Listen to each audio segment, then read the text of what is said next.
Olá, seja bem-vindo. Hoje é a nossa segunda parte da aula de fotossíntese. Então, se você ainda não assistiu a primeira parte, assista primeiro a parte 1 para depois assistir essa parte 2. Bom, o que a gente está realmente estudando? Vamos refazer um apanhado. Então, a gente já entendeu que a fotossíntese ela pode ser dividida didaticamente em duas etapas. A etapa fotoquímica, onde a luz atua diretamente. Então, lá nos fotossistemas, que estão localizados na membrana do tilacoide, ocorre a transformação da energia luminosa em energia química, energia na forma de ATP e NADPH. Só que essa energia ela vai ser imediatamente utilizada na segunda etapa, na etapa bioquímica, que ocorre no estroma, e aonde a gente vai perceber que o CO2, um carbono inorgânico, será transformado em carboidrato, um carbono orgânico. Então, é essa parte aqui, a etapa bioquímica, que a gente vai ver na aula de hoje. Bom, então, a gente tem que ter isso claro. A gente tem que ter isso muito claro na nossa mente. A redução do CO2 a carbono orgânico, ou seja, a carboidrato, depende de NADPH e de ATP. E essas formas de energia, pessoal, elas foram formadas na etapa fotoquímica. Então, às vezes, o aluno ele tenta separar uma coisa da outra. Ele acha que aquela energia que foi produzida na etapa fotoquímica vai ser usada, sei lá, para qualquer outra coisa. Não. O principal objetivo de uso da energia que foi gerada na etapa fotoquímica é ser usado na etapa bioquímica. Então, isso traz para a gente a falsa ideia de que a etapa bioquímica é uma etapa que pode ocorrer na ausência de energia luminosa. Mas isso é uma mentira. Em primeiro lugar, porque para a etapa bioquímica ocorrer, precisa de energia. Essa energia ela não fica guardada. Acabou de produzir o ATP, ele é imediatamente utilizado.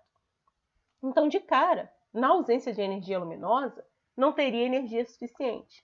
Mas temos uma outra coisa. Existe também uma coisa chamada de quê? De regulação. E a gente vai ver nessa aula que as enzimas que participam dessas reações, para elas funcionarem, para elas estarem ativadas, precisa ter energia luminosa. Então, assim, não tem esse negócio de fase escura. É etapa bioquímica. Beleza, então essa mágica que transforma o carbono inorgânico em orgânico, reduz esse CO2 para ele se transformar num carboidrato, vai ocorrer dentro de um ciclo que a gente vai ter enzimas atuando. E a enzima-chave, a enzima principal, será a enzima rubisco. E o ciclo será o ciclo de Calvin-Benson. Muito bem. Então, essa mágica que transforma o CO2 em um carboidrato, um carbono orgânico, é um ciclo que recebe o nome de ciclo de Calvin-Benson ou ciclo C3. Por que ciclo C3? Porque o primeiro composto estável que é formado é um carboidrato de 3 carbonos, tá? O ácido fosfoglicérico, ou também chamado de fosfoglicerato. Qual é a enzima-chave desse ciclo? A enzima-chave a gente chama carinhosamente de rubisco, só que ela tem um nome bem pomposo. Ribulose 1,5-bifosfato carboxilase oxigenase. Rubisco. Gente, acreditem em mim, vocês vão saber esse nome completo. Por quê? Porque a gente vai perceber que o nome dela é essencial para a gente entender a função. Quando a gente fala só rubisco, a gente não tem a dimensão do que ela faz. E quando a gente tenta associar rubisco a ribulose 1,5-bifosfato carboxilase oxigenase, a gente vai começar a entender o que ela está fazendo. Como assim? Primeira coisa, quem é o substrato principal da rubisco? Um dos substratos principais. Ribulose 1,5-bifosfato. Olha aqui no nome dela. Então, a gente já entende. Então, a rubisco, ela catalisa a transformação dessa ribulose 1,5-bifosfato. Mas por que será que está carboxilase aqui? Vamos olhar. Ribulose 1,5-bifosfato reagindo com quem? Com CO2. Então a rubisco é uma enzima que atua com a ribulose 1,5-bifosfato e com CO2. Então ela carboxila a ribulose. Com isso gera um produto, o ácido fosfoglicérico, também chamado de fosfoglicerato. Super interessante. Agora eu estou começando a entender essa função dela. Vamos olhar aqui melhor. Então, a rubisco é a enzima que está aqui, ó, fazendo uma carboxilação. O que a rubisco faz? Pega a ribulose 1,5-bifosfato, um carboidrato que tem 1, 2, 3, 4, 5 carbonos. E ela vai carboxilar, ela vai dar mais um carbono para a ribulose. Então, se tinha 5, ganhou mais um, a gente passaria a ter uma molécula com quanto? Com 6 carbonos. Porém, não é isso que vai acontecer. Nós não vamos formar uma molécula com 6 carbonos. Nós formaremos 2 moléculas, cada uma com 3. Então, a gente vai perceber que o produto da reação da rubisco vai ser o fosfoglicerato. Quem é o fosfoglicerato? Uma triose, um carboidrato com 3 carbonos. Só que ao invés de formar um fosfoglicerato, nós estaremos formando 2 fosfogliceratos. Tá. Estou começando a entender. Por que formou 2? Porque a ribulose tinha 5, ganhou mais um, ficamos com 6. Quebra no meio, vão formar 2 trioses, cada uma com 3 carbonos. Tá, professora, mas não estou entendendo que aí no seu slide tem números diferentes. Sim, tem números diferentes. Por quê? Porque aqui no slide está demonstrando uma coisa. Está demonstrando que esse ciclo de Calvin, quando esse ciclo termina, ele permite o quê? Que algo saia desse ciclo. E a gente vai ver que o que está saindo desse ciclo é uma molécula com 3 carbonos.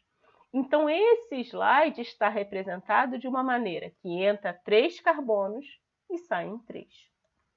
Calma que a gente vai destrinchando pedacinho por pedacinho. Vamos continuar nossa visualização aqui. Então, a gente estava falando da rubisco. A rubisco pega a ribulose e carboxila. Com isso, a ribulose se transforma em 2 moléculas de fosfoglicerato. Só que esse fosfoglicerato vai ser usado por outras enzimas. Enzimas essas que vão precisar de ATP e NADPH. Olha a energia que está vindo da onde? Lá da etapa fotoquímica. Vão precisar da energia do ATP e do NADPH para transformar esse fosfoglicerato em gliceraldeído 3-fosfato. G3P? Exatamente ele. E ainda tem o quê? Se é um ciclo, o que eu preciso? Eu preciso regenerar o complexo inicial. Então, ainda tem mais enzimas atuando, gastando energia para formar de novo quem? A ribulose 1,5-bifosfato. Então, gente, isso aqui é um ciclo resumido. Mas a gente pode dizer que tem 3 etapas chaves aqui. Um estágio onde a rubisco atua, porque é o estágio onde tem a carboxilação, onde tem a fixação do CO2. A rubisco pega esse carbono inorgânico e fixa ele, prende ele dentro de uma molécula orgânica. Aí vem o segundo estágio. Por quê? Nesse segundo estágio, além de gastar energia, existe redução, bota hidrogênio, bota elétron nessa molécula. E a última etapa, que vai ser o quê? a regeneração de quem começou o processo. Exporta um e o que sobrar vai ser usado para formar novamente a ribulose, um 5-bifosfato. Então, vamos olhar esse ciclo de uma outra maneira. Acompanhem comigo o que está acontecendo aqui. Então, a gente falou que no ciclo de Calvin, o carbono inorgânico, o CO2, ele é transformado num carbono orgânico. Só que essa transformação, então, significa o quê? Que entra o CO2 e sai um carbono orgânico. Esse carbono orgânico é uma triose que vai estar saindo, o gliceraldeído 3-fosfato. Então, gente, rotineiramente, esse ciclo de Calvin, ele não é representado com um CO2. Ele ou será representado com 3 CO2, entra 3 e sai 3, sai essa triose. Ainda tem livros que gostam de representar na forma de que? Entrando 6. Por quê? Porque a gente não costuma dizer que na fotossíntese a gente produz uma glicose? Então a gente precisaria de 6 CO2 para poder gerar uma glicose. Só que a melhor maneira da gente começar a visualizar esse ciclo é vendo exatamente o que está acontecendo aqui. Que entram 3 CO2 para poder gerar essa triose. Então, olha de novo. A rubisco é a enzima-chave. A enzima-chave para poder fazer o quê? Para pegar a ribulose e fixar o carbono nela. Vamos carboxilar. Com isso, a ribulose se transforma no fosfoglicerato. Fosfoglicerato esse que, com gasto de ATP e NADPH, vai se transformar no gliceraldeído 3-fosfato. Então, segue agora a quantidade de moléculas que a gente precisa. Porque o gliceraldeído é uma molécula que tem 3 carbonos. Então, para ele poder ser formado, para ele poder ser exportado, a gente precisa que 3 CO2 participem do ciclo. Para que 3 CO2 participem do ciclo, eu preciso de 3 ribuloses, um 5-bifosfato. Resultado, pego 3 com 3 CO2, eu vou gerar quanto? Eu vou gerar o dobro do fosfoglicerato, 6. Gasto ATP, gasto NADPH. É 1 ATP e 1 NADPH para cada fosfoglicerato. Resultado, vou gerar 6 moléculas do gliceraldeído 3-fosfato. Quantos que eu vou exportar? Quanto que a planta vai poder utilizar de ganho nesse ciclo? 1. Eram 6. Se saiu 1, quantos sobram? 5. Esses 5 gliceraldeídos serão utilizados para regenerar a ribulose, um 5-bifosfato. Várias enzimas, várias reações. Porém, existe um gasto de energia na forma de ATP. Então, para poder gerar o gliceraldeído, poder exportar, poder ter um ganho líquido nesse ciclo, 3 moléculas de CO2 precisarão ser utilizadas. A gente diz que ocorrem 3 voltas no ciclo. Ou seja, para formar essa triose, a gente vai gastar 3 CO2, 9 ATPs, 9, sim, a gente gasta 6 aqui, mas a gente gasta mais 3 aqui, 9 ATPs, e mais 6 NADPHs. Então, percebam uma coisa, o ciclo de Calvin, a etapa bioquímica, que transforma esse carbono inorgânico em carbono orgânico, para acontecer, precisa de bastante energia. Da onde vem essa energia? Da etapa fotoquímica. Então, sem energia luminosa, não vai ter ATP nem NADPH suficiente para esse ciclo ocorrer. Então, a gente consegue perceber uma estequiometria desse ciclo. A gente consegue fazer um paradoxo, uma relação com o que está acontecendo. Né? Então, a gente acabou de ver o exemplo dando 3 voltas. Então, a gente viu que para cada 3 CO2, gasta 9 ATPs e 6 NADPH. Mas se eu quisesse falar da glicose, a fotossíntese era glicose. Então, glicose tem 6 CO2. Então, esse processo teria que ocorrer o quê? Várias vezes. A gente diria que teria 6 voltas no ciclo. Então, para gerar uma glicose, eu vou precisar de quê? De 18 ATPs e 12 NADPHs. Pensando exclusivamente nesse ciclo de Calvin. Então, essa representação que a gente gosta tanto de falar de escala da equação da fotossíntese, aonde que 6 moléculas de CO2 se transformam em uma glicose através da ação de energia luminosa, agora eu não represento mais como energia luminosa, porque eu já entendi que a energia luminosa ela se transformou na energia química. Quem é a energia química? O ATP e o NADPH. Então, a energia luminosa é essencial para gerar o ATP e o NADPH, que serão utilizados no ciclo de Calvin para fazer com que o CO2 se transforme em glicose, se transforme em carboidrato. Então, percebam, gente, é caro. Não é um processo bioquimicamente, energeticamente barato. Mas a planta consegue sustentar isso porque a etapa fotoquímica está captando energia luminosa suficiente para gerar esse ATP e esse NADPH. Mas aí agora veio um problema nesse slide aqui. Esse slide trouxe um probleminha. Problema da rubisco. Como assim? Carboxilase versus oxigenase. Lembra do nome da rubisco? Ribulose 1,5-bifosfato carboxilase oxigenase. Eu disse que o nome dela era importante. Por quê? Porque a gente estudou a rubisco vendo quando ela reage com o quê? Com CO2, carboxilase. Isso é ótimo. Por quê? Porque é justamente o que a gente quer. A gente quer pegar o CO2 para ele virar um carbono orgânico. Só que a rubisco, ela também é capaz de reagir com o oxigênio. Ela também tem uma função oxigenase. Só que o oxigênio, ele é um inibidor competitivo. Opa! Isso. Volta lá na aula de enzima.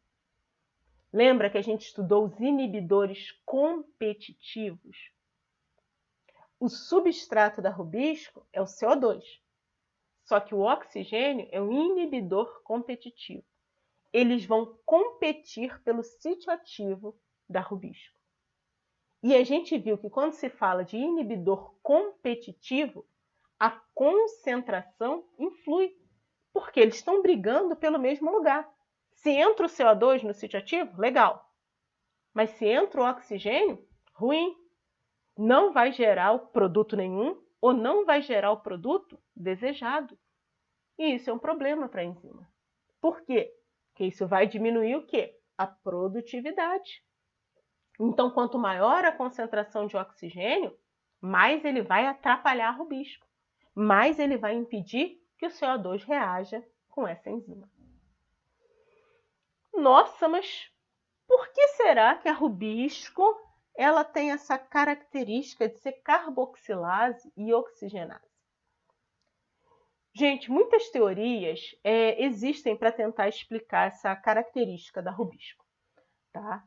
A teoria mais assim falada nos dias de hoje, aceita até os dias de hoje, é que a rubisco foi uma enzima que surgiu há muito tempo atrás no nosso planeta. E como é que era a concentração de gases no nosso planeta? A gente tinha uma alta concentração de oxigênio? Não. Então, quando a rubisco começou a funcionar, a transformar o CO2 em carboidrato, o nível de oxigênio era baixo. Logo, se há uma competição, se tinha pouco oxigênio e muito CO2, estava tudo bem. A rubisco ela não era atrapalhada, esse oxigênio não influenciava na ação dela. Só que a fotossíntese tem 2 etapas. E a gente viu que lá na etapa fotoquímica, a fotólise da água, o que faz? A fotólise da água quebra a água, libera os elétrons, mas também libera quem? Libera o oxigênio. Então, olha que contradição. A fotossíntese oxigênica, a fotossíntese que libera o oxigênio, aumentou o nível de oxigênio na nossa atmosfera. E esse aumento do nível de oxigênio na atmosfera gerou um problema para a etapa bioquímica. Por quê? Porque a etapa bioquímica utiliza rubisco. E a rubisco é capaz de interagir com o oxigênio, não gerando o produto desejado, gerando um probleminha para os vegetais. Então vamos pensar nisso.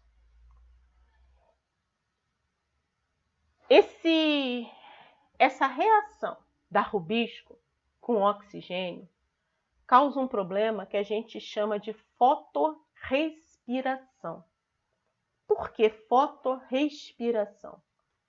Porque na presença de energia luminosa ocorre uma perda adicional de CO2. Vixe, sim. A respiração não libera CO2? Então a gente está percebendo que na presença de energia luminosa pode ocorrer um processo que o vegetal libera mais CO2 do que o normal. É uma perda adicional. E qual é a causa disso? Isso sempre vai ocorrer? Não. A causa dessa perda adicional é justamente essa característica da rubisco. Por quê? Porque quando a rubisco faz a função carboxilase, reage com CO2, isso aqui não acontece. Isso vai justamente acontecer quando a rubisco reagir com o oxigênio, quando ela tiver a função oxigenase. Isso, gente, nas condições normais de atmosfera, nas condições padrão do nosso planeta, tende a ocorrer numa proporção mais ou menos de 3:1. Então, os vegetais eles têm que lidar com isso diariamente. Por quê? Porque uma parte das reações da rubisco serão com oxigênio, na proporção de 3:1. Então, 25% do que a rubisco trabalha, ela trabalha com oxigênio. E quando ela trabalha com o oxigênio, ela gera uma molécula chamada de fosfoglicolato. Esse fosfoglicolato, uma molécula de 2 carbonos, ela não apresenta uma função metabólica para o organismo, para o vegetal. E o que se faz quando uma coisa não tem uma função metabólica? Ué, se não serve para nada, descarta. Só que olha a contradição. É uma molécula orgânica, uma molécula que tem 2 carbonos. O vegetal investiu tempo, investiu energia para gerar esse carbono. E esse processo aqui está tirando 2 carbonos do vegetal e ele deveria jogar isso fora. Isso é um prejuízo imenso, pessoal. Então, isso limitaria muito a vida, limitaria muito o processo vegetal. Então, os vegetais, eles começaram a gerar mecanismos para diminuir esse prejuízo. Esse ciclo que a gente está vendo agora, esse ciclo C2, esse ciclo da fotorrespiração, é um ciclo que tenta minimizar essas perdas. Por que minimizar essas perdas? A gente acabou de dizer que esse fosfoglicolato ele não tem função nenhuma, ele deveria ser jogado fora. Ele é uma molécula de 2 carbonos. Então pensa comigo, a cada 2 moléculas seriam 4 carbonos que seriam jogados fora. Esse ciclo C2, essa fotorrespiração, ele vai ocorrer de modo que ao invés de você jogar fora 4 carbonos, o vegetal só jogue fora 1. Então, ó, ele traz aí ó, um negócio para minimizar as perdas. Ele não consegue impedir. O vegetal vai perder carbono. Mas ao invés de ele perder 4, ele perderia só 1. Resolve todos os problemas? Não. Existem determinadas condições ambientais em que vegetais eles podem perder até 50%, ou seja, metade. O vegetal passa o dia inteiro trabalhando para gerar carbono orgânico. e metade do que ele conseguiu fixar, ele vai perder. Então, assim, isso pode limitar muito o desenvolvimento vegetal. Só que não tem outro jeito, tá? Por quê? Porque a rubisco, ela é um problema. Então, se a rubisco reage com oxigênio, vai ter prejuízo. Então, esses vegetais aqui, eles fazem de tudo para quê? Para diminuir o prejuízo. Então, esse ciclo C2 faz com que você só perca um carbono. Então, você recupera 75%, mas perde. É um processo simples? Não. É um processo que envolve cloroplasto, mitocôndria e peroxissoma. Então, para olhar esse ciclo da fotorrespiração, eu tenho que entender que é uma via que envolve diferentes organelas. Existe o transporte desses metabólitos para várias organelas para esse ciclo poder ser concluído. Resumidamente, o que a gente tem que perceber? A gente tem que perceber a rubisco. Ela reage com a ribulose e um 5-bifosfato. Só que agora, quem é que se ligou ao sítio ativo dela? O oxigênio. Então perceba que quando o oxigênio se liga ao sítio ativo dela, tem a geração desse fosfoglicolato, uma molécula de 2 carbono. Não tem função metabólica, então o que deveria ter feito? Joga fora. Não vou usar esse fosfoglicolato. Só que se jogasse fora, a perda seria incalculável, ela perderia muito carbono. Então, o que o vegetal fez? Ele desenvolveu um mecanismo para usar essa substância que não tem função metabólica. Passou a ter. Um mecanismo que pega esse fosfoglicolato e vai transformando ele em uma série de coisas. E a gente diz que a estequiometria desse processo faz com que a cada 2 moléculas de fosfoglicolato, o que representaria 4 carbonos, apenas 1 carbono seja perdido. Não tem jeito, pelo menos 1 carbono vai ser liberado. Só que ao invés de você perder 4, você só perde 1. Então ela consegue recuperar uma parte do que seria perdido. Ainda assim, é um processo que limita muito o desenvolvimento de alguns vegetais, porque às vezes, dependendo da condição do vegetal, metade do que ele produziu, ele está perdendo. Se o vegetal não ganha carbono, ele não desenvolve, ele não consegue crescer rápido, porque boa parte ele está perdendo. Então, pessoal, isso assim limita muito o desenvolvimento vegetal. Ao longo da evolução, surgiram alguns mecanismos para diminuir esse prejuízo.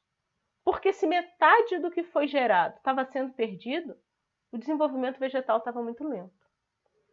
Cada vegetal desenvolveu o processo de um jeito. Tá? Então, assim, as adaptações que ocorreram, a evolução de cada vegetal foi em um sentido.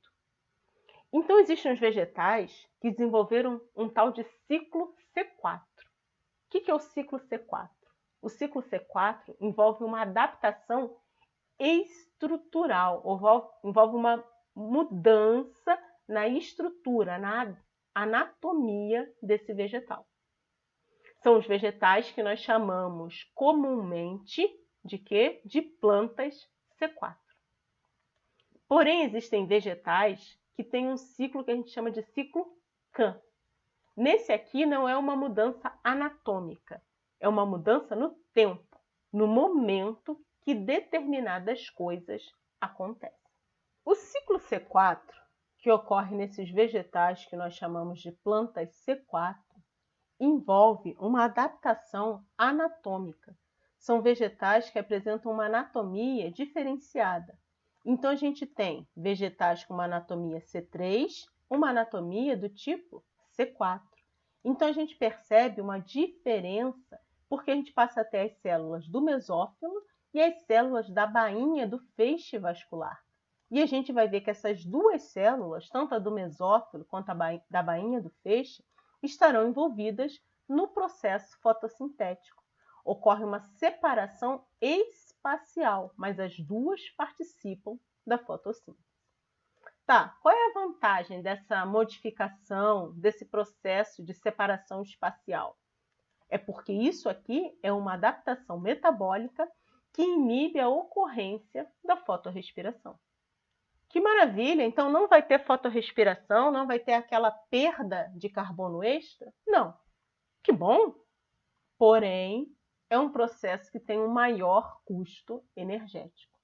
Então tudo a gente vai sempre ter que perceber. Ah, que bom, não tem fotorrespiração, não tem perda de carbono extra. Ela faz isso tudo para não perder carbono. Só que isso tem um maior custo em termos de energia. Vamos ver. Então, a primeira coisa que a gente tem que ter em mente é que nessa adaptação surge uma outra enzima-chave, a pepicase, a fosfenolpiruvato carboxilase. Perceba esse nome, fosfenolpiruvato carboxilase. Ela não reage com o oxigênio, ela reage apenas com o carbono inorgânico, apenas com o CO2. Então isso é uma maravilha. Por quê? Porque permite que essa célula ela consiga captar o CO2, ela consiga começar a pegar esse CO2 sem ter influência do oxigênio. Então, nas células do mesófilo, que são as células que estão mais próximas da folha, na superfície, ou seja, que estariam mais em contato com o oxigênio, a pepicase ela vai atuar. Só que mesmo que tenha muito oxigênio aqui, mesmo que o oxigênio venha pertinho dela, isso não interfere, ela não reage com o oxigênio. O oxigênio não é um inibidor da reação dela. Então, o que ela faz? Ela pega o CO2, que vira ácido carbônico, e reage com o PEP. Então, o PEP vai reagir com esse carbono inorgânico. PEP, aquele PEP que a gente já conhece. O PEP tem 3 carbonos, quando ganha mais um, vira 4. Essa molécula de 4 carbonos que vai ser formada é um outro conhecido nosso, o oxaloacetato. Então, a pepicase catalisa a carboxilação do PEP. O PEP ganha mais um carbono e vira oxaloacetato. Oxaloacetato é um composto de 4 carbonos. Por isso essa via tem esse nome, via C4, porque o primeiro composto formado é um composto de 4 carbonos. Esse oxaloacetato se transforma em malato. Perceba aqui ó, que tem o gasto de NADPH. Aí o malato sai da célula do mesófilo e vem para a célula da bainha. Só que quando ele chega aqui na célula da bainha, esse malato, oxaloacetato com os 4 carbonos, virou malato com 4 carbonos. Não mexi no carbono. Só que na célula da bainha, o malato, ó, ele libera carbono. Opa! Então o malato que tinha 4 liberou carbono. Carbono que ele liberou para quê? Qual é o objetivo desse malato liberar carbono? Ele libera esse carbono na forma de CO2 para quem utilizar? Olha o que está escrito aqui, está pequenininho, mas dá para ler. Rubisco. Então esse malato libera o CO2 para que a Rubisco possa utilizar ele. Então a Rubisco pega o CO2, pega a ribulose e transforma em quem? Em fosfoglicerato. O ciclo de Calvin vai poder ocorrer aqui. Calma. Qual é o problema da Rubisco? A Rubisco é uma enzima que ela tem a função carboxilase e oxigenase. Quando o oxigênio reage com a Rubisco, isso é ruim. Isso gera perda de carbono. Só que o oxigênio e o CO2 eles são inibidores competitivos. Eles competem pelo sítio ativo. Então, nessa situação, a concentração importa. Vai ganhar a competição quem tiver em maior concentração. O que esse processo aqui, o que ele está fazendo? Esse processo está pegando o CO2 e está o quê? Trazendo ele ó, pertinho da Rubisco. Aonde está o oxigênio? O oxigênio está aqui, no ambiente. Ele pode entrar através dos estômatos? Claro, ele vai entrar. Só que perceba, aonde está a rubisco? A rubisco está na célula do mesófilo? Não. Então, o oxigênio ele tende a ficar em maior concentração aqui na célula do mesófilo. Tá, ele pode se dissipar até chegar aqui perto da rubisco? Pode. Só que observe o que esse ciclo C4 está fazendo. Ele está trazendo de uma maneira eficiente o CO2 ao redor da rubisco. O oxigênio vem sozinho, o CO2 não. Então o CO2 está sendo bombeado para o redor da rubisco. Então ao redor da rubisco fica cheio de CO2. Ainda que o oxigênio tente chegar perto, é uma competição. Tem maior concentração agora de quem? De CO2. Então essa situação ela é ótima. Por que ela é ótima? Porque ela garante que haja uma maior concentração de CO2 para rubisco. Então, nesse caso, essa maior concentração de CO2 inibe a ocorrência do quê? Da função oxigenase. Maravilha? Então, uma planta C4, ela não vai ter perda de carbono, ela não vai ter que fazer aquele negócio lá da fotorrespiração? Não, ela não precisa. Por quê? Porque a rubisco não vai reagir com oxigênio. Legal? Só que tem um maior custo energético. Como assim?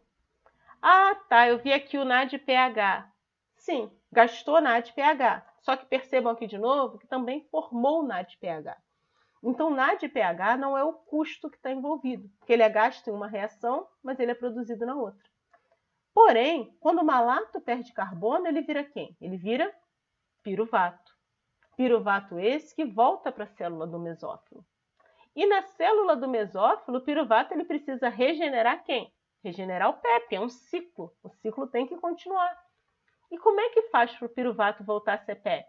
Ah, gasta ATP, porque o piruvato, ó, cadê o fosfato? Não tem. O fosfenol piruvato, PEP, tem fosfato na sua estrutura. Ah, tá, então gasta um ATP. Não. Por que não? Perceba aqui que o ATP, ele se transforma diretamente em quê? Em monofosfato, AMP. Então, essa é uma reação que quebra direto o quê? Duas ligações de fosfato. Então, a gente diz que nessa reação tem um gasto equivalente de 2 ATPs, um gasto de duas ligações fosfato. Para cada CO2 que é bombeado para perto da rubisco, essa planta tem um gasto extra de 2 ATPs. Então, a gente percebe que essa planta, o que ela está fazendo? Essa planta, ela está, através da pepicase, pegando CO2. Com isso, ela forma um composto de 4 carbonos. Por isso, a gente diz ciclo C4. Esse composto de 4 carbonos, ele vem para a célula da bainha, uma célula que está mais profunda na folha. Então, a concentração de oxigênio nela é menor. Só que, além da concentração de oxigênio ser menor, esse processo faz com que esse composto de 4 carbono libere CO2. Libere CO2 perto da onde? Da rubisco. A rubisco está aqui, ó, na célula da bainha vascular. Então, a rubisco aqui pode trabalhar com tranquilidade. Por quê? Tem pouco oxigênio e tem uma maior concentração de CO2. E aí, agora eu preciso o quê? Eu preciso regenerar o composto que deu origem ao ciclo, o PEP. Só que nesse processo de regenerar, tem um gasto de ATP. Certo, tem um gasto maior de ATP, mas da onde que vem essa energia? Da onde que vem esse ATP? Da etapa fotoquímica. Então, o que essas plantas precisam ter disponíveis para poder pagar, para poder ter ATP suficiente para esse processo?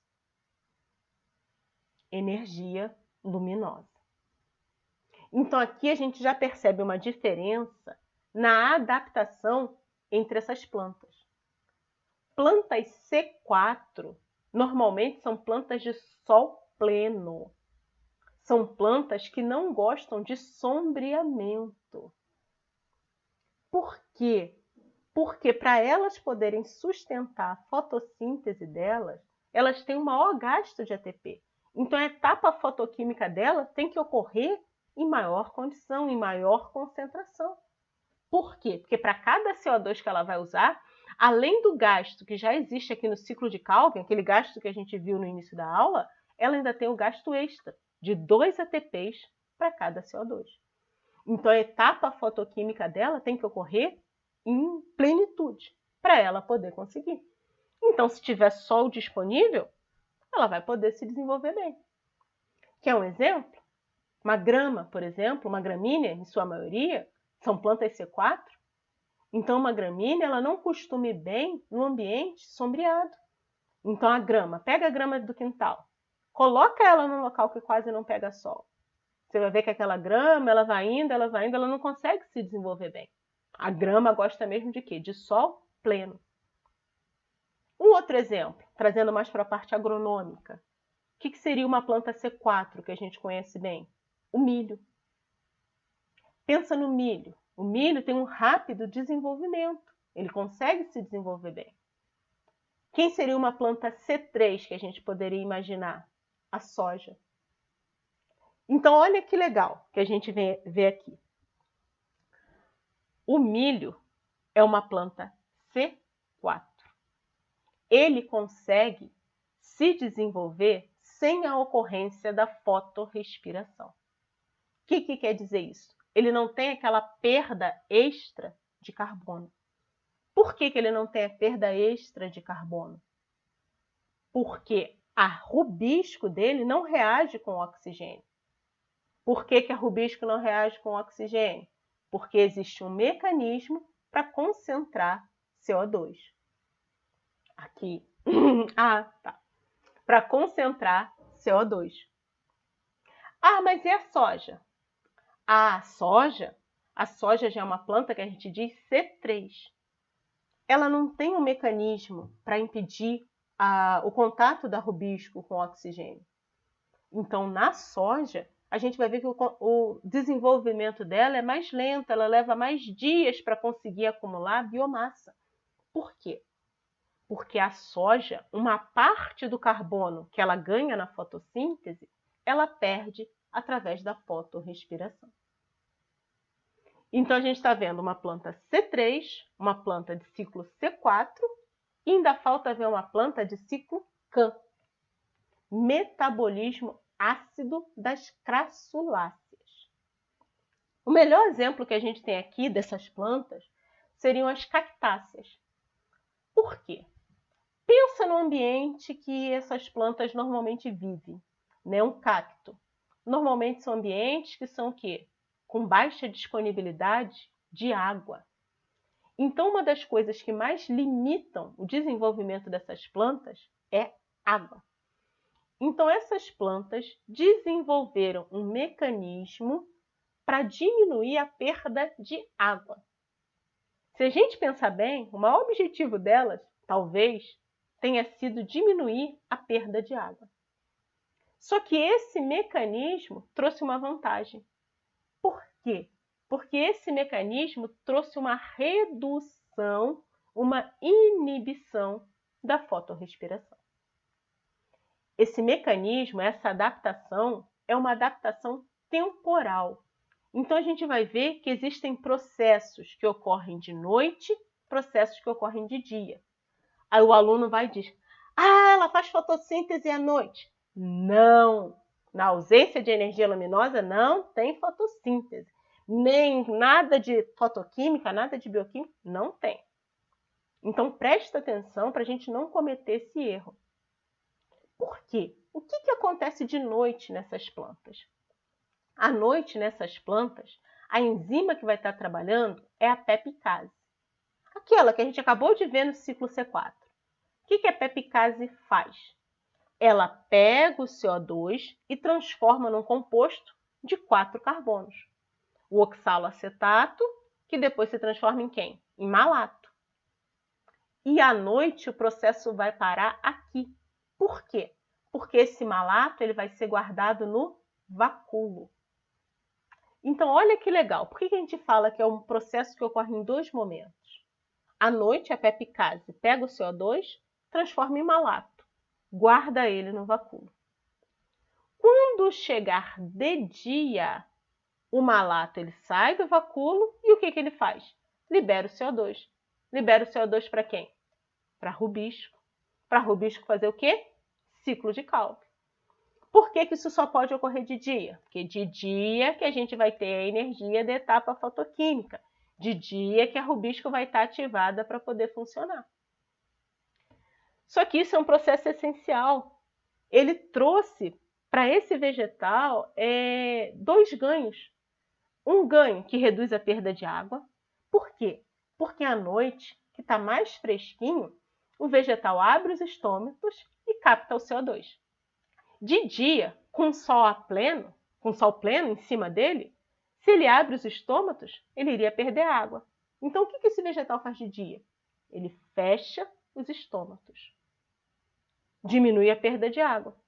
Uai, mas se os estômatos estão fechados, como é que ele vai ter o CO2 para fazer fotossíntese? Ele tem. Por quê? Porque de dia, o malato é quem está doando o CO2 para rubisco. Vejamos então.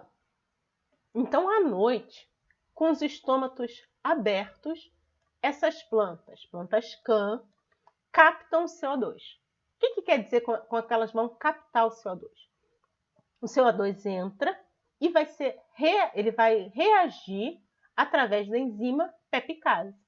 Então, o CO2 reage com o PEP, formando oxaloacetato, que a gente já viu se transforma em malato e fica guardado no vacúolo. É só isso que ela faz durante a noite. Muito bem. De dia, ela fecha os estômatos. Por que ela fecha os estômatos? Para diminuir a perda de água.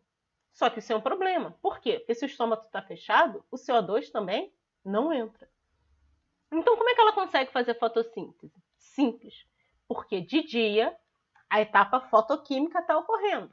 E aí o malato, ele sai do vacúolo e libera CO2 para quem? Libera o CO2 para rubisco. Para rubisco poder fazer o quê? O ciclo de Calvi. Então, olha que legal, pessoal. Nessa planta, a fotossíntese está ocorrendo numa única célula. Não tem esse negócio de divisão anatômica, de divisão estrutural. Não, está tudo no mesmo lugar. O que muda é o quê? É o tempo. Enquanto à noite a pepicase atua, a rubisco só atua de dia. Então, de noite, pega o CO2, transforma em malato, guarda no vacúolo. De dia, fecha os estômatos, não perde água. Não entra CO2 e também não entra quem? O oxigênio. Então, aqui dentro, durante o dia, a concentração de oxigênio é muito baixa. Então, isso é uma maravilha para rubisco. Tem pouco oxigênio e vai ter muito CO2. Ah, o CO2 está entrando? Não. O CO2 que está vindo através do malato. Então, o malato é quem está liberando CO2 para rubisco trabalhar. Então esse processo ele é 100% maravilhoso. Sim e não. Por quê? Porque esse processo inibe a ocorrência da fotorrespiração. Não tem perda de carbono. Beleza. Só que ele tem um maior custo energético. Olha aqui no esquema um detalhe. Por quê? Porque para esse processo ocorrer, tá vendo que de noite ela também está tendo que degradar o amido, que é o amido que está dando origem ao PEP. Só que ela degrada o amido e usa esse PEP não para produzir energia. Ela usa esse PEP para gerar o malato. E aí de dia o que ela faz? Quando o malato doa o CO2, ele vira piruvato. E aí o que ela precisa usar aqui? Gliconeogênese, para transformar esse piruvato de volta em amido.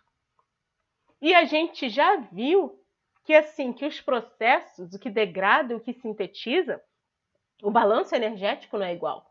Então a gente está vendo que esse processo dela, que envolve degradar o amido de noite e sintetizar ele de dia, sem ser diretamente com o objetivo energético, o objetivo dela qual é? É captar esse CO2. O custo energético é mais alto. Então essas plantas, da mesma maneira que as plantas C4, via de regra, têm um custo energético mais alto. Então plantas CAN, esse custo energético aqui, limita bastante o desenvolvimento delas. Então a gente vê que o cacto normalmente é uma planta que o quê? Demora a desenvolver. né? Ela tende ao quê? Tem algumas, se você botar água demais, né? Elas começam a desenvolver bem. Existem, né, algumas condições que a gente pode observar. Mas, de um modo geral, essa variação no metabolismo, quanto das C4 quanto das plantas CAN, trazem uma vantagem. A vantagem que impede a ocorrência da fotorrespiração. Por quê? Porque tanto o metabolismo C4 quanto o metabolismo CAN, eles concentram CO2 ao redor da rubisco. Para rubisco poder fazer o ciclo de Calvin, ou seja, o processo de carboxilação, sem reagir com o oxigênio. Então, essa é a vantagem. Qual é a desvantagem? É que em ambos o custo energético é maior. Uma planta C4, ela tem uma adaptação estrutural, uma adaptação morfológica. Então, a gente tem dois tipos de células participando do processo fotossintético. A célula do mesófilo, onde a pepicase está, e a célula da bainha, onde a rubisco está. Já uma planta CAN, tudo ocorre numa mesma célula, só que em momentos diferentes.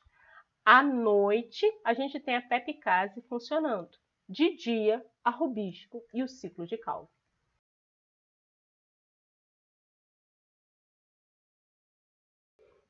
Então, a fotossíntese, assim como todos os processos metabólicos, pode ser regulada. As enzimas que participam podem ter suas velocidades aumentadas ou diminuídas em função de uma série de fatores. Um dos fatores que vão influenciar muito a regulação dessas enzimas que trabalham na etapa bioquímica é uma coisa que vai estar ocorrendo paralelamente ao fluxo de elétrons. Percebam aqui o que está acontecendo. A energia luminosa atua lá na membrana do estilacoide. E a gente viu que conforme ocorre um fluxo de elétrons, prótons são transportados do estroma para onde? Para o lúmen, para dentro do tilacoide. Então, quanto mais prótons forem transportados, o que vai acontecer? Gera o gradiente. O que é o gradiente? Uma diferença entre os dois lados.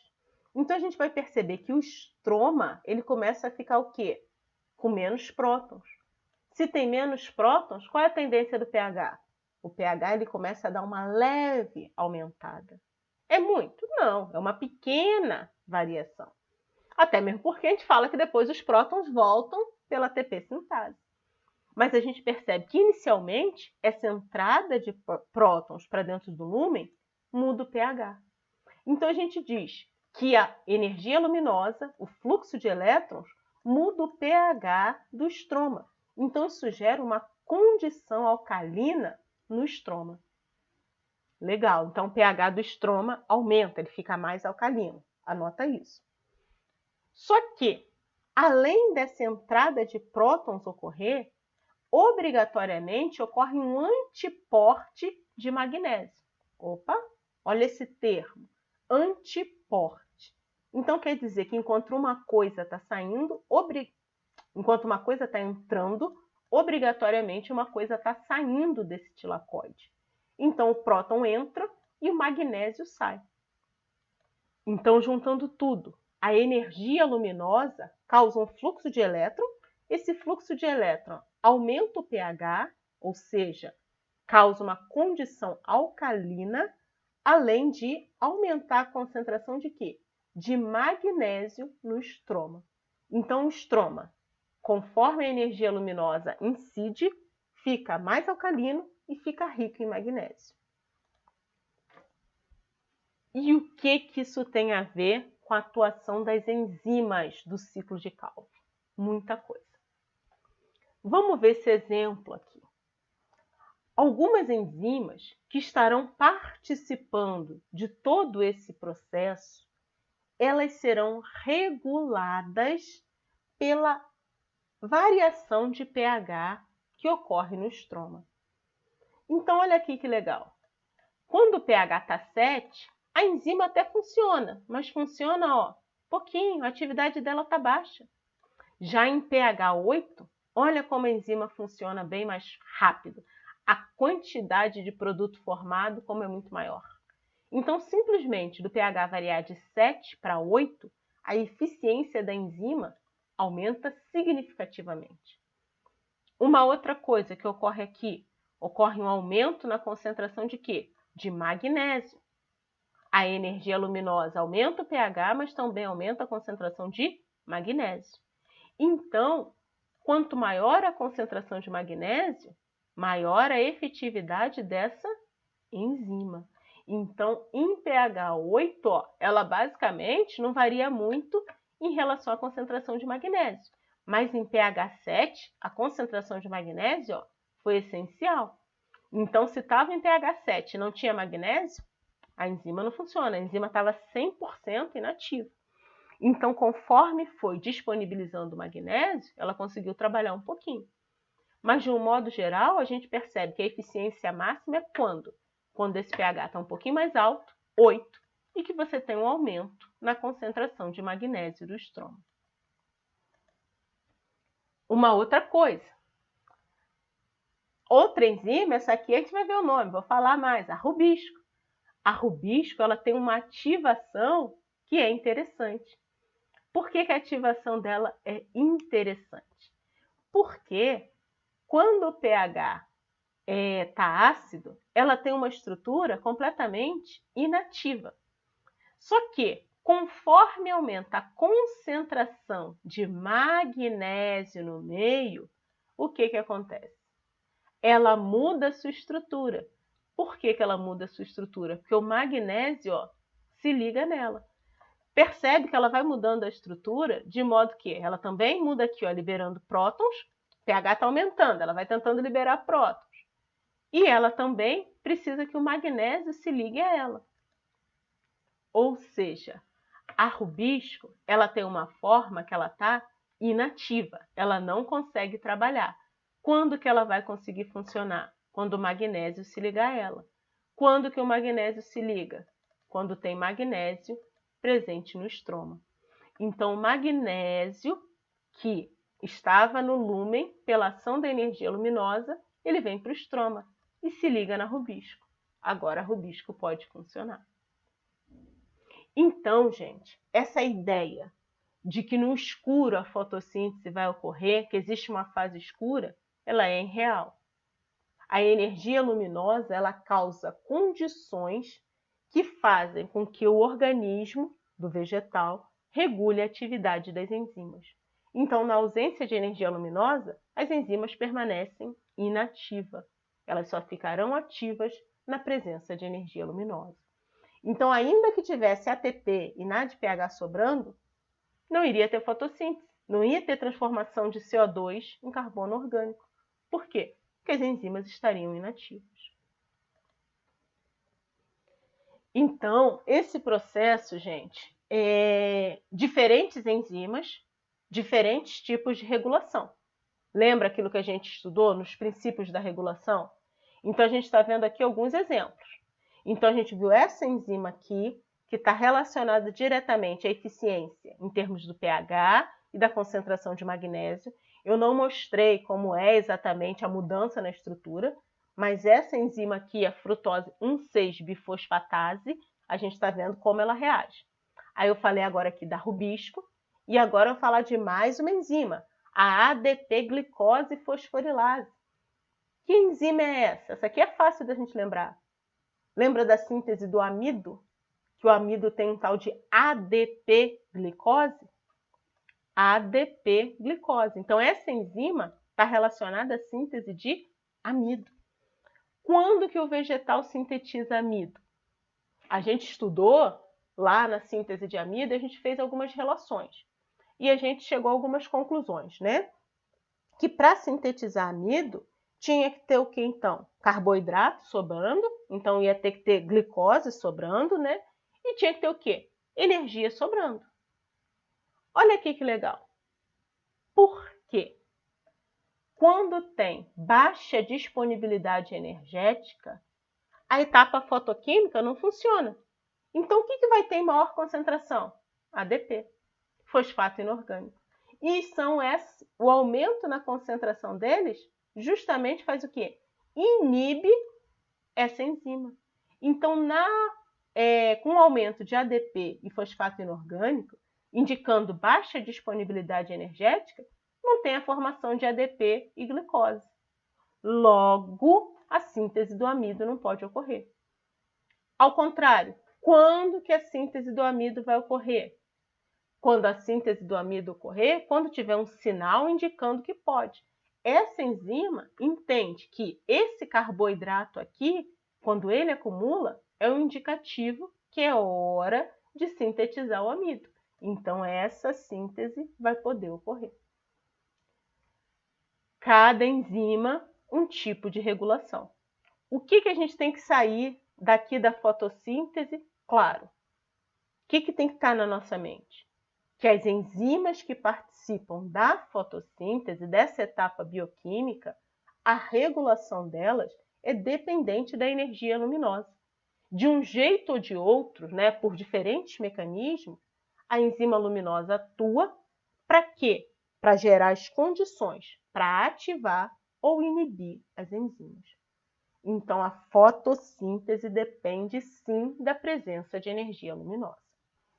Então, gente, essa maravilhosa fotossíntese, ela está gerando os carboidratos que o vegetal precisa para se manter. Então, nos cloroplastos, a fotossíntese gera esses carboidratos. Carboidratos que poderão ser utilizados de diferentes maneiras. Uma parte pode ser transformada em sacarose, para quê? Para ser exportada. Então, vai ser doada para todos os tecidos que não produzem carboidrato, para tecidos que não realizam fotossíntese. Mas uma parte também pode ser usada onde? Na respiração, lá na mitocôndria. Então, isso aqui vai ser transformado em piruvato, que vai virar acetil-CoA. Por quê? Porque a energia que o vegetal precisa para os outros processos vem da respiração mitocondrial. Então, quase metade do que ela produz, ela usa para quê? Para gerar ATP. Assim como nós. A gente precisa de carboidratos para mandar para a mitocôndria para gerar ATP. Aí o restante? O restante ela vai usar para o anabolismo do que ela precisar. Então, ela pode pegar carboidrato e gerar lipídio. A gente ainda vai ver como é que isso acontece, mas isso pode acontecer. Ela pode gerar aminoácido. Ela pode gerar um carboidrato estrutural, a celulose. Então, ela vai poder utilizar isso da maneira como ela precisar. Ou ela pode o quê? Ela pode estocar. Tem carbono sobrando? Transforma isso em quê? Em amido. A maioria dos vegetais estoca carboidrato na forma de amido.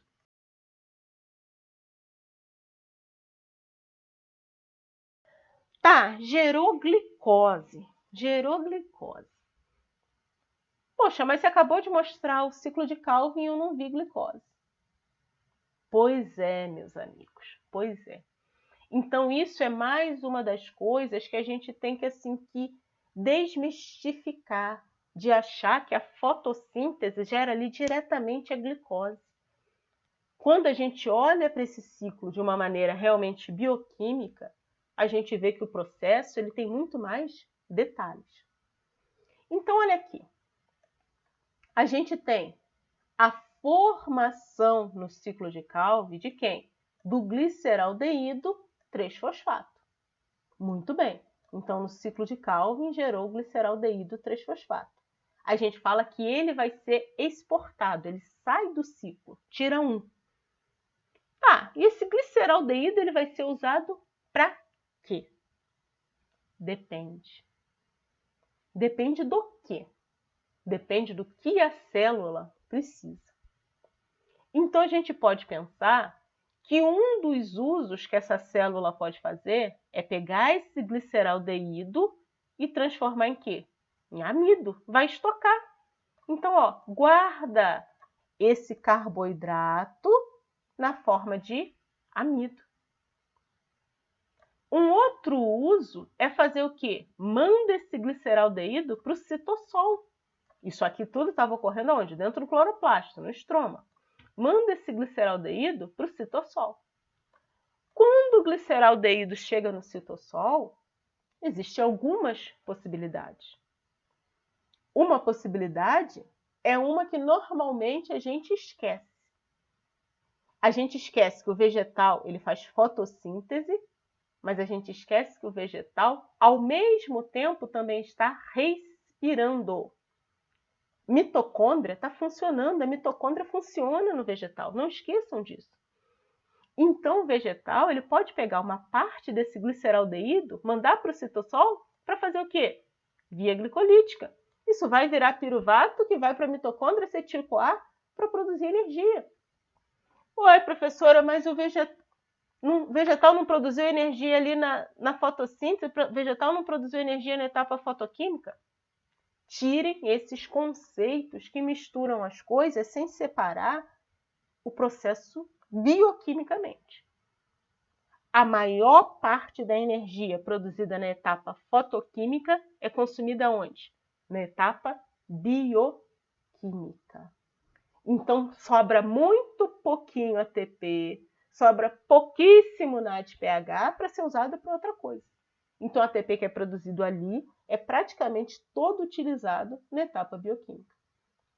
E a planta não precisa de ATP? O restante da célula não precisa de energia? Precisa. Então, da onde que vem a energia? Pega esse gliceraldeído e manda para a respiração celular. Beleza. Só que a planta faz fotossíntese aonde? Na folha. E a raiz? Opa, a raiz precisa do carboidrato para respirar. Como que esse carboidrato chega na raiz? Uma das formas é pegar esse gliceraldeído e usar para formar quem? Sacarose.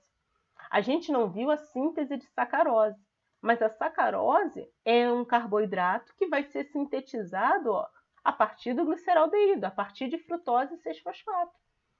E a gente vai ver que essa sacarose é um ótimo para transporte de carboidratos.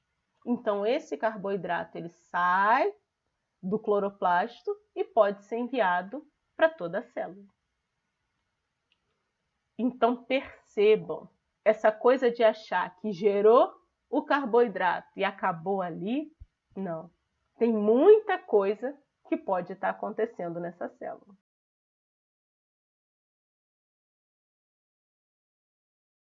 Parece que está tudo separado, mas não está. Está tudo interligado. Então, as reações luminosas, as reações que dependem da energia luminosa diretamente, ou seja, a etapa fotoquímica, vai gerar o ATP e o NADPH, que vai ser utilizado na etapa bioquímica. Para que serve a etapa bioquímica? Para transformar um carbono inorgânico em carbono orgânico. E a gente já viu que a forma desse carbono orgânico que sai do ciclo de Calvin é uma triose. Só que essa triose existe mecanismo que pode se transformar em exose. A gente viu na gliconeogênese que isso aqui é totalmente possível. E essa exose vai ser usada para quê? Essa glicose? Depende. Pode ser armazenada na forma de amido, pode ser usada para formar sacarose, para exportar. A maioria não estoca sacarose, a maioria usa sacarose para exportar. Pode ser usada para gerar um carboidrato estrutural, a celulose. Pode ir para a via das pentose fosfato. Por quê? Porque a planta também precisa de DNA, RNA, lipídios. A gente viu que vai, depende se vai ser a via das pentoses oxidativa ou não oxidativa. Ela precisa disso tudo. Então, percebam, o que a gente estuda, muitas das vezes só pensando nos organismos animais, em muitos momentos se aplicam ao vegetal. Em muitos momentos se aplicam aos micro-organismos. Então, a bioquímica é a base. Cada organismo tem as suas adaptações, mas muitos processos são comuns. Então, a fotossíntese faz CO2. Pega o CO2 e usa para transformar a triose. Aí aqui mostrou dihidroxiacetona fosfato. Lembra da DHAP, que vira quem? Vira G3P. A gente já aprendeu que elas são interconversíveis.